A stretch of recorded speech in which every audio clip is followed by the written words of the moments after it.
కావేరి అంతటా కావేరి తనే నిజం చెప్పాలి అన్నట్టుగా పోలీసులు ఇంట్రాగేషన్ పేరుతో సత్యం బాబుని కావేరి కళ్ళ ముందే కొడతారు.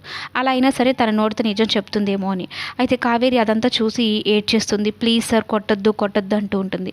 అయితే ఇంతలో బాలరాజు వచ్చి ఆ పోలీస్ లాఠీని పట్టుకుంటాడు. నేను కావేరి భర్తని, కావేరి చనిపోయింది, డెడ్ బాడీ మేమే తీసుకుని వచ్చాము అన్నట్టు చెప్పినా కూడా ఇదంతా మీరందరూ కలిసి చేస్తున్న కుట్ర అని బాలరాజును కూడా కొడుతూ ఉంటారనమాట. అయితే చిన్ని ఇదంతా చూడలేక విజ్జు సార్ని తీసుకొని వస్తాను అని విజ్జు సార్ కోసం వెళ్తుంది. అంటే ఏసీపీ విజయ్ కోసం వెళ్తూ ఉంటుంది. అలా రోడ్లు వెంబడి వెళ్తూ ఉన్నప్పుడు రోడ్డు మీద పడిపోతుంది. ఇక పడిపోయిన చిన్నిని చూసి ఒక్కసారిగా విజయ్ తలడిల్లిపోతాడు. అమ్మ చిన్ని అనుకుంటూ పరిగెత్తుకుంటూ వస్తాడు.